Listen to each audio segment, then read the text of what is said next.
ഞാൻ കണ്ടു 4 കുട്ടികളെ കണ്ടു. 3 പേരെ ഇവിടെയാ, ഒരാളെ സൂപ്പർ സ്പെഷ്യാലിറ്റി ആശുപത്രിയിലാണ് കണ്ടത്.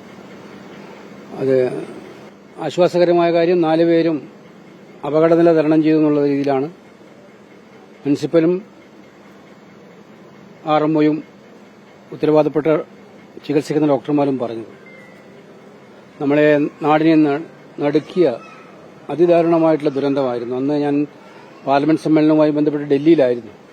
പക്ഷേ രാത്രി മുഴുവൻ പുലരുന്നതുവരെ അധികാരികളുമായിട്ടും മറ്റുള്ളവരുമായിട്ടും കോൺടാക്ട് ചെയ്യുകയായിരുന്നു. കഴിഞ്ഞ ദിവസം പാർലമെന്റിലും ഈ വിഷയം ഉന്നയിക്കുകയുണ്ടായി, ഈ ദാരുണമായിട്ടുള്ള അപകടം.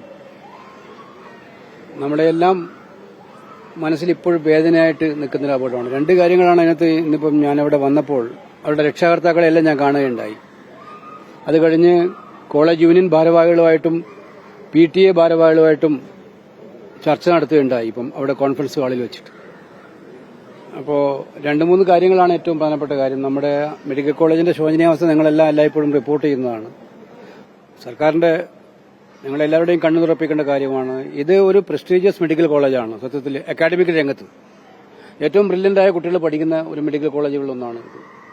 നഷ്ടപ്പെട്ടത് 6 മെഡിക്കൽ വിദ്യാർത്ഥികളാണ്. അവരുടെ 1ാം വർഷം തന്നെ അവർക്ക് നഷ്ടപ്പെട്ടത്. അപ്പോൾ ഇതിന്റെ ഗൌരവം വർദ്ധിപ്പിക്കുന്ന ഒന്നാണ് അത്.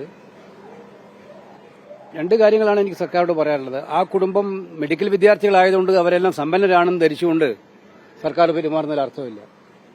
പല വിദ്യാർത്ഥികളും വളരെ പാവപ്പെട്ട നിലയിലാണ്. അവരുടെ സ്വപ്നമാണ് മെഡിക്കൽ വിദ്യാഭ്യാസം. അങ്ങനെ എൻട്രൻസ് പരീക്ഷ എഴുതി മെഡിക്കൽ കോളേജിൽ കിട്ടിയപ്പോൾ അഡ്മിഷൻ വാങ്ങിച്ചു വന്നവരാണ്. അപ്പോൾ ഈ ദാരുണമായ അപകടത്തിൽ പരിക്കേറ്റവർക്ക് സഹായധനം ഗവൺമെന്റ് മരിച്ചുപോയവർക്ക് സഹായധനം പ്രഖ്യാപിക്കണമെന്നാണ് എനിക്ക് പറയാനുള്ളത്. മരിച്ച കുടുംബങ്ങൾക്ക് സഹായം നൽകണം. അവരുടെ എല്ലാമാണ് ഒരു മെഡിക്കൽ കോളേജ് വിദ്യാർത്ഥി ഉണ്ടാക്കുന്നതിന് വേണ്ടി ഒരുപാട് കടം വാങ്ങിച്ച് വായ്പ വാങ്ങിച്ച് പഠിപ്പിക്കുന്നവരാണ് അവരെല്ലാവരും. അവരുടെ കുടുംബത്തിന്റെ അത്താണിയാണ് നഷ്ടപ്പെട്ടിരിക്കുന്നത്. അതുകൊണ്ട് മരിച്ച കുടുംബത്തിന് ധനസഹായം പ്രഖ്യാപിക്കാൻ ഗവൺമെന്റ് അടിയന്തരമായിട്ടും തയ്യാറാകണം. ഞാൻ മനസ്സിലാക്കിയിടത്തോളം PTA ആണ് ഇതെല്ലാ ചെലവുകളും വഹിച്ചിരിക്കുന്നത്. ഇതുമായി ബന്ധപ്പെട്ട ആശുപത്രികളിൽ ഉണ്ടായിരിക്കുന്ന എല്ലാ ചെലവുകളും വഹിച്ചത് PTA ആണ്. അത് ഗവൺമെന്റ് റീഇംബേഴ്സ് ചെയ്യുമായിരിക്കുന്നതാണ്. അടിയന്തരമായിട്ട് അത് റീഇംബേഴ്സ് ചെയ്യണമെന്നാണ് ആവശ്യപ്പെടാനായിട്ടുള്ളത്. മറ്റൊന്ന് അവർ പറഞ്ഞത് മെഡിക്കൽ കോളേജിന്റെ മതില് ഇപ്പം അത് നാഷണൽ ഹൈവേയുമായി ബന്ധപ്പെട്ടുള്ള നിർമ്മാണ പ്രവർത്തനങ്ങളുടെ ഭാഗമായിട്ടുള്ള മതില് കിട്ടുന്നതുമായി ബന്ധപ്പെട്ട് തർക്കമുണ്ടായിരുന്നു. അതിനകത്ത് ഞാൻ നേരത്തെ ഇടപെട്ടതായിരുന്നു. ഇത് സംബന്ധിച്ച് മീറ്റിംഗ് ദേശീയപാതയിലെ ഉദ്യോഗസ്ഥന്മാരും അതുപോലെ മെഡിക്കൽ കോളേജ് ഉദ്യോഗസ്ഥന്മാരുമായിട്ട് സംയുക്ത യോഗം വിളിച്ചിട്ടുണ്ടായിരുന്നു. ഇന്ന് വീണ്ടും അതിനകത്ത് നേരത്തെ പാസാക്കിയ തുക പര്യാപ്തമല്ല എന്നുള്ളതായിരുന്നു PWD അധികൃതർ പറയുന്നത്. എന്തായാലും അതുകൂടി കണക്കിലെടുത്തുകൊണ്ട് മെഡിക്കൽ കോളേജിൽ മതിൽ അടിയന്തരമായി നിർമ്മിക്കാൻ വേണ്ടുന്ന നിർദ്ദേശം ദേശീയപാത അതോറിറ്റി നൽകിയിട്ടുണ്ട്. അവരത് ഏറ്റെടുക്കാമെന്ന് പറഞ്ഞിട്ടുണ്ട്. അപ്പോൾ ആ മെഡിക്കൽ കോളേജിന്റെ മതിലിന്റെ പ്രശ്നം നമുക്ക് പരിഹരിക്കാൻ പറ്റും ശാശ്വതമായിട്ടുള്ളതാണ് ഒരു കാര്യം എനിക്ക് അറിയിക്കാനായിട്ടുള്ളത്. അതുപോലെ മറ്റ് കാര്യങ്ങൾ ഗവൺമെന്റ് എടുക്കേണ്ട കാര്യങ്ങൾ കാഷ്വാലിറ്റിയെ ശക്തിപ്പെടുത്താൻ. ഇത് അപകടങ്ങൾ ഏറ്റവും കൂടുതൽ നടക്കുന്ന ദേശീയപാതയാണ്. ദേശീയപാതയോരത്തുള്ള ഒരു മെഡിക്കൽ കോളേജാണ് ഈ മെഡിക്കൽ കോളേജ്. ഞാനന്ന് മന്ത്രിയോടും പാർലമെന്റ് ചർച്ചയിൽ പറഞ്ഞതാണ്. ഗുഡ് സമരിറ്റൻ ലോ നമ്മൾ പാസ്സാക്കിയതാണ്. ആ പാസ്സാക്കിയ ലോ അനുസരിച്ച് ആവശ്യമായിട്ടുള്ള മെഡിക്കൽ കെയർ അപകടത്തിൽപ്പെടുന്നവർക്ക് ഏറ്റവും കൂടുതലായി നൽകാൻ വേണ്ടിയിട്ടുള്ള സംവിധാനം ആലപ്പുഴയെ കുറച്ചുകൂടി എക്വിപ്ഡ് ആക്കേണ്ടതായിട്ടുണ്ട്.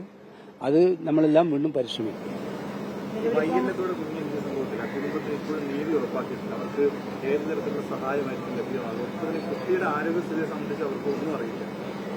ഞാൻ മനസ്സിലാക്കിയത്തോളം അത് കുടുംബത്തിന്റെ സഹായം ഉറപ്പാക്കും എന്ന് ഗവൺമെന്റ്.